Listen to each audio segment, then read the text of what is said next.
ওরে আজান হচ্ছে, ওকে আর নামাজ পড়তে হবে না, লাশ পড়ে আছে, বেলা 10টা 11টায় মরেছে, জোহরের আজান হচ্ছে, ওর জন্যে আর নামাজের হাজিরি হবে না, আসরের নামাজে হাজিরি হবে না, 5টার সময় দাফন হবে, 2টা ওয়াক্ত পেরিয়ে গেল, বিছানায় শুয়ে মরে গেছে, আর আমলের দরকার নাই, কিন্তু একটা আমল কবর পর্যন্ত যাবে, ওই মৃত মেয়েকে ওদেরকে দেখানো যাবে না যাদের সঙ্গে ওর পর্দা। কবরে ঢোকানো পর্যন্ত পর্দাওয়ালাকে দেখানো যাবে না। দেখেন কত দূর গিয়ে পৌঁছালো। তো জীব প্রথম 2.5 বছর খুলছে না, খালি তোতলা তোতলা করছে।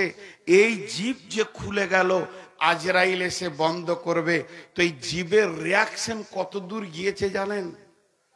আপনি ভাবছেন যে আঙ্গুলের মাথাতে ক্যান্সার হয়েছে, ডাক্তার যখন এক্সরে করে দেখছে তা বলছে পাঁজরে হাড় পর্যন্ত আর পোকা পৌঁছে গেছে, হাত কাটলেও বাঁচানো যাবে না। তো এই জীবের রিয়াকশন কত দূর গিয়েছে জানেন? জান্নাত পর্যন্ত। শুনেলেন কেমন? জান্নাত পর্যন্ত। আল্লাহ বলছেন লা তাসমাউ ফিহা লাগওয়ান ওয়ালা কিযাবা, লা তাসমাউ ফিহা লাগিয়া। লাও, তোমরা জান্নাতে অতিরিক্ত কথা শুনতে পাবে না, জান্নাতে গালিগালাজ শুনতে পাবে না। জান্নাত এমন একটি নিয়ামত, সেখানেও জীব কন্ট্রোল থাকবে, একদম কন্ট্রোল ওলাই জান্নাতে যাবে। যার জীব পৃথিবীতে বেকন্ট্রোল হয়ে গেছে, ওই লোকটার ব্যাপারে বলা হচ্ছে জান্নাত যাওয়া বড় কঠিন হয়ে যাবে। জি ভাই, একজন বিরাট বড় ইসলামী চিন্তাবিদ, এটা হাদিস কোরআন লয় যেটা এখন বলছি, এটা বড় মুফাসসিরের চিন্তা চেতনা বলছি। উনি বলছেন সারা জীবনে মানুষকে নিয়ে যত সার্চিং করলাম, জান্নাত আর জাহান্নাম নিয়ে যত সার্চিং করলাম, তাতে করে যা পেলাম জাহান্নামে যত মানুষ যাবে শতকরা 98 জন, শতকরা 98 জন, 198 জন, 2 জন বাদ দিয়ে 98% মানুষ জাহান্নামের ভিতরে ঢুকবে শুধুমাত্র জীবের কারণে। এই বসো, তোমরা মনে করছো কন্ট্যাক্ট করে নিয়েছো, দাঁড়িয়ে গেছো, তার বসার কোনো নাম নাই, কিছু বলি না তাই। 98% মানুষ জীবের কারণে জাহান্নাম গেছে। এটা একটা ব্যক্তিগত মানুষের কথা বললাম, এটা কোরআন লয় আর হাদিস লয়। তারপরও একটা ইসলামী চিন্তাবিদের ধ্যান ধারণা, এগুলো একটু খেয়াল করি। আমি এবার যে আয়াত পড়েছি, আয়াতে চলে আসলাম। আল্লাহ কি বলছেন? ইয়া আইয়ুহাল্লাযীনা আমানু জিতানিবু, ইয়া আইয়ুহাল্লাযীনা আমানু জিতানিবু, হে ঈমানদারেরা তোমরা বাঁচো। আমি বলছি বাঁচো, আমার ছোট ভাই ঈসা বলছে বাঁচো, আপনাদের ইমাম সাহেব বলছে বাঁচো, আপনাদের আর কেউ বলছে বাঁচো, আমি নাই বাঁচতে পারি। এ কথাগুলো গুরুত্ব দিলাম না, এগুলো মানুষের কথা। আমি বলছি একটা নতুন মেহমান এসেছে বেড়াতে, নদীর পানি থেকে তুমি বাঁচো, ঠান্ডা লেগে যাবে, জ্বর হয়ে যাবে, মানল না, আনন্দ করে নদীতে সাঁতার দিল, ওর কিছুই হলো না। এটা মানুষের ধ্যান ধারণা, হতেও পারে না হতে পারে। কিন্তু বন্ধুরে, বাঁচো কে বলছেন? ব্যক্তিটা দেখেন, স্বয়ং রব বলছেন বাঁচো। এখানে নেগেটিভ পজিটিভ দোদল্য কোনো চিন্তা আনা যাবে না। আল্লাহ বলেছেন বাঁচো মানে বাঁচতেই হবে। নিশ্চয় ওই জায়গাতে বড় ক্ষতি লুকানো রয়েছে, যে ক্ষতিটা আপনাকে আমাকে ধ্বংস করে দেবে, দিতে পারে। এ কথা আল্লাহর জন্য বলা যাবে না।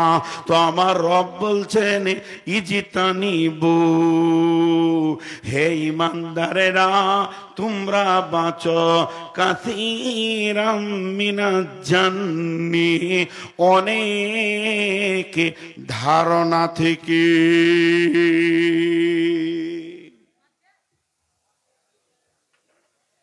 ধারণা মানে অনুমান, ধারণা মানে অনুমান। জি, ধারণা মানে অনুমান। বহু ধারণা আছে খারাপ। ইজতানিবু কাসীরাম মিনাজ জান্নি ইন্না বাজা জান্নি ইসমুন। এতক্ষণে জানটা ঠান্ডা হলো, এতক্ষণে আসল খোরাকটা পেলাম। ইন্না বাজা জান্নি ইসমুন, নিশ্চয়ই কিছু ধারণা আছে কাবিরা গুনাহ। দেখেন, আপনি রাত্রি 12টায়, ভালো করে ধ্যান দেন, আপনি রাত্রি 12টায় মসজিদ আসছেন তাহাজ্জুদ পড়ার জন্যে, আর একটা যুবককে দেখলেন তার পেছনে একটা যুবতীকে নিয়ে মোটর সাইকেলে বেরিয়ে চলে গেল। আপনি কম দেখছেন, হালকা করে দেখলেন, ঢুক করে চলে গেল খুব স্পিডে। তা আপনি ভাবলেন কি দুনিয়া হলো রে বাপ, এত রাত্রিতে যুবক যুবতী কেনে যায়? ঘটনা খারাপ, এলাকা খারাপ। আপনি একজন তাহাজ্জুদ পড়নেওয়ালা, আপনি একজন নামাজি, আপনি একজন বড় ভদ্র মানুষ এলাকার। সেই 12টা 1টা রাত 2টো থেকে নামাজ আর তেলাওয়াত করে করে চোখের পানি ফেললেন। ফজরের আজান হলো, জামাতে নামাজ পড়ে সালাম ফিরে ইমাম সাহেবকে ফুট করে বলে দিলেন, মৌলভী সাহেব আজকে গভীর রাত্রিতে দৃশ্য দেখলাম, মনটা বড় খারাপ লাগছে। একটা ইয়ং ছেলে মাস্তান পেছনে একটা যুবতীকে নিয়ে চলে গেল। তুমি ধারণা করলে ওরা দুজনা বড় নোংরা লুচ্চার বেশ্যা গেল। কিন্তু আসলে ঘটনাটা কি? গভীর রাত্রিতে একটা মেয়ের অ্যাপেন্ডিসাইডের ব্যথা উঠেছে। মেয়েটা এইচএস পড়ে, এখনো বিয়ে হয়নি। তার ভাই তাড়াতাড়ি তাকে হসপিটালে তাড়াতাড়ি নিয়ে গেল। ব্যথা সহ্য হচ্ছে না। কেন তুমি ধারণা করলে? আমার আল্লাহ বলছেন এই ধারণা করাটা কে তোমাকে বলেছে? ধারণাটা তুমি করবি বা কেন? আমি তো ধারণা করতে বলিনি। পৃথিবীটা পরিচালনা করছি আমি। কাকে আযাব দেব, কাকে জান্নাত দেব, কাকে জাহান্নাম দেব, ব্যাপারটা আমার। তোমাকে তো বলিনি মসজিদ যেতে যেতে একটি কাজ দেখে ওটাকে ধারণা করে ইমাম সাহেবের সঙ্গে বসে যাও গীবত করতে। অতএব শুনে নাও, ধারণা একটা এমন নোংরা জিনিস, সে হচ্ছে একটা বিরাট গুনহার গোডাউনের চাবিকাঠি। যে লোকটা ধারণা করতে শুরু করে তার দ্বারা পৃথিবীর সমস্ত পাপগুলো আসান হয়ে যায়। তো আমার আল্লাহ বলছেন প্রথমেই তুমি ধারণা বন্ধ করে দাও। কিংবা তুমি রাত 12টায় উঠে মনে করলে যে ভাই বোনে চলে গেল, তাহলে হয়তো কোনো জরুরি কাজ আছে, কিন্তু ওরা ভাই বোন ছিল না, একটা মেয়ে তার প্রেমিককে ডেকে ওই রাত্রিটি কেটে পড়লো, তবে কেন তুমি ভালো ধারণা করেছো? এটাও তো তোমার চলবে না, কারণ তুমি কি জানো ওরা দুজনকে। অতএব আমার আল্লাহ বলছেন, ধারণা থেকেই তুমি নিজেকে বাঁচাও, তুমি অনুমান থেকে নিজেকে বাঁচাও। ইন্না বাদাত জান্নি ইসমন, এমনও কিছু ধারণা রয়েছে যেগুলো হলো কাবিরা গুনাহ।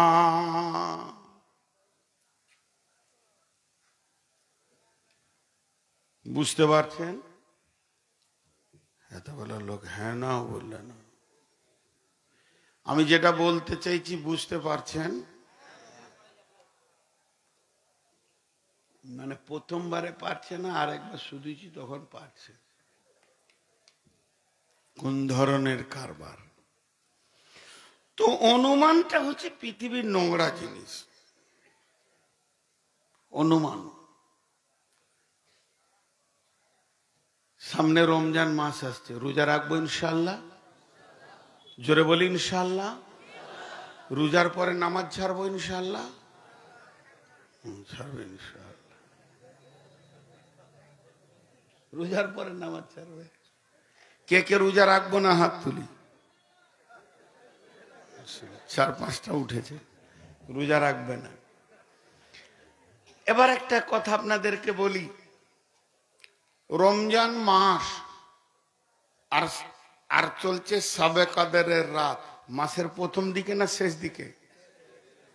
আর আল্লাহর নবী এতেকাফ নিয়েছেন। এতেকাফ কে নিয়েছেন? নবী মুহাম্মদুর রাসূলুল্লাহ। বিবি সাফিয়া গেছেন নবীজিকে দেখা করতে মসজিদে, ওই দূরে বাড়ি। আর এশার নামাজ পড়ে সব সাহাবীরা চলে গেছেন। তো বিবি সাফিয়া আস্তে আস্তে করে গিয়ে রসুলের কাছে মসজিদের ভিতরে ঢুকেছেন। দেখ কথা, 2-4টা কথা যা আলোচনা করার ছিল করেছে। কথা বলতে বলতে বলতে বলতে একটু রাত বেশি হয়ে গেছে। বিবি সাফিয়া বলছেন নবীজিকে, ইয়া রাসূলুল্লাহ, আপনি আমাকে একটু আগিয়ে দেন, কারণ এতেকাফের লোক তো বাড়ি ঢুকবে না, উনি মসজিদ থেকেই থাকবেন। তো মসজিদে যে থাকবে, তো আমি রাস্তায় বাড়ি যাব, আপনি বাড়ির কাছাকাছি পর্যন্ত আমাকে দিয়ে আসেন। তো নবীজি বিবি সাফিয়াকে নিয়ে যাচ্ছেন, আর রাত কিন্তু আন্ধার রাত, মানে চাঁদ তো শেষের দিকে, যদি 27-25 হয়, চাঁদ তো নাই, এ তো রাত, আন্ধার রাত। নিয়ে যাচ্ছেন। এবার মসজিদ থেকে দক্ষিণ মুখে, কথার কথা বোঝানোর জন্য বলছি, হাদিসে দক্ষিণ আসেনি, এই মুখে যাচ্ছেন আল্লাহ রসুল আর বিবি সাফিয়া, দুজনের সম্পর্কে স্বামী স্ত্রী। আর এই দিক থেকে একটা সাহাবী হেঁটে চলে গেলেন, এই পাশ দিয়ে আঁধারে। নবীজি ওনার বিবিকে বলছে, সাফিয়া দাঁড়াও।